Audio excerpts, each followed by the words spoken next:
जय श्री राम, जय गौ माता। तो आप सब देख सकते हैं हमारे इस छोटी से मिनी ब्लॉक के अंदर, ठीक है।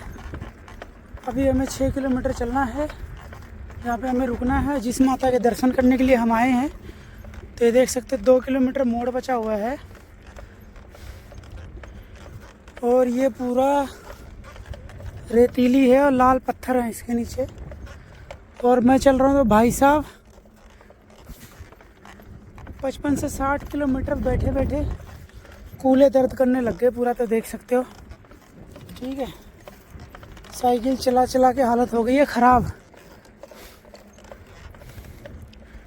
और फाइनली पहुंचने वाले हैं। और सुबह से कुछ खाया पिया है नहीं, सिर्फ फलाहारी करी थी थोड़ी सी। और यात्रा भाई कुछ ऐसी चल रही है। आज हो गया 655 दिन और आज हमारे बाबा बागेश्वर की यात्रा भी समर्पण हो गई। तो भाई मैं तो उधर पहुंच नहीं पाया, और जिस मंदिर के अंदर दर्शन करने गया हर जगह हाजिरी लगाई कि भारत हिंदू राष्ट्र घोषित हो जाए, ठीक है। हमारे बुजुर्गों का कहना है, जो पढ़े लिखे बुजुर्ग हैं वो कह रहे हैं कि इसको जरूरत नहीं है हिंदू राष्ट्र घोषित करने की, ये ऑलरेडी हिंदू राष्ट्र है। मतलब जैसे और मुस्लिम कंट्री हैं, तो ये भारत में अगर 80% हिंदू रहते हैं, तो मेरे को उन बुजुर्गों से एक सवाल है कि जब यहाँ पे 80% मुस्लिम हिंदू रहते हैं, 80% हिंदू रहते हैं, तो इसको हिंदू राष्ट्र घोषित क्यों नहीं कर दिया जाता? रहेंगे जैसे रहना होगा उनको, हम कौन सा उन्हें भगा रहे हैं? तो छोटा सा सवाल यही है। और धीरेन्द्र शास्त्री महाराज जी को सिर्फ एक चीज़ पूछना है, क्या हिंदू राष्ट्र के लिए ही यात्रा हो रही थी, या गौ माता को भी राष्ट्रीय माता का दर्जा दिलाने के लिए यात्रा हो रही थी? ये दो प्रमुख हैं हमारे। इसके बाद में हमें कुछ भी नहीं चाहिए। अगर हिंदू राष्ट्र बन गया और गौ माता राष्ट्रीय माता नहीं हुई तो हिंदू राष्ट्र का कोई फ़ायदा नहीं, क्योंकि मेरा आधार गौ माता है, ठीक है। और जितने गाय कटती हैं बाहर जाती हैं, उन सब पे रोक लगनी चाहिए। भले वो सब बूढ़े हो जाएं, अपनी जो आयु उनकी हो जाए, दूध ना दें, जब उनकी मृत्यु आए तब उनका अंतिम संस्कार यहीं पे कर दिया जाए।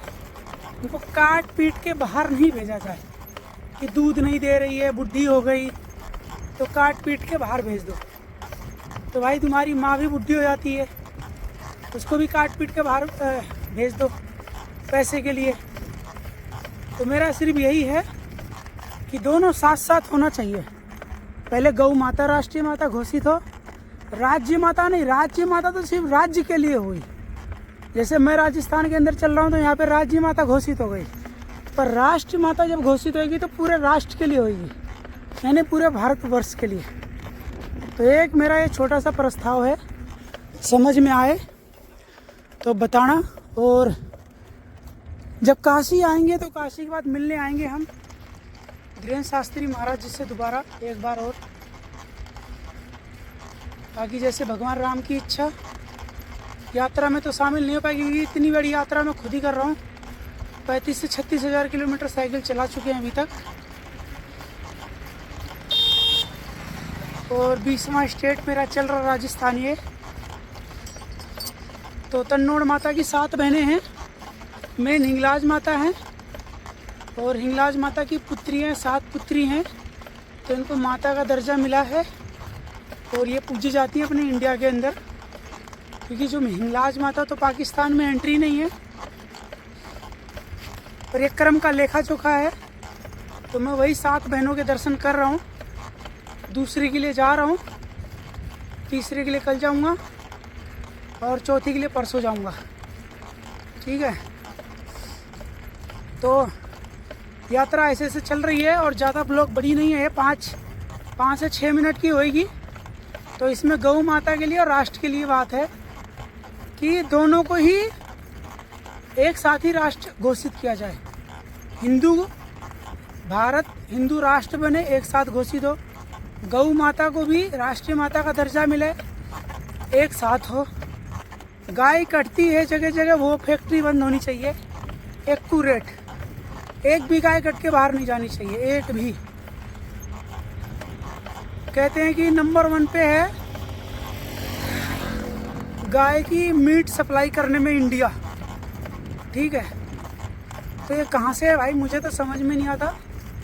तो थोड़ा सा डाटा हिसाब किताब ज़रा समझना पड़ेगा और इसको बंद करना पड़ेगा। इतना ही है, बाकी जय श्री सीताराम।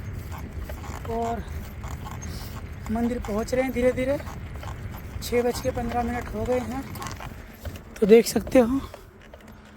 तो सभी को जय श्री सीताराम। रोज़ एक छोटी सी ब्लॉग मिनी आएगी आप लोग के सामने ऐसे ही। ठीक है, हर हर महादेव।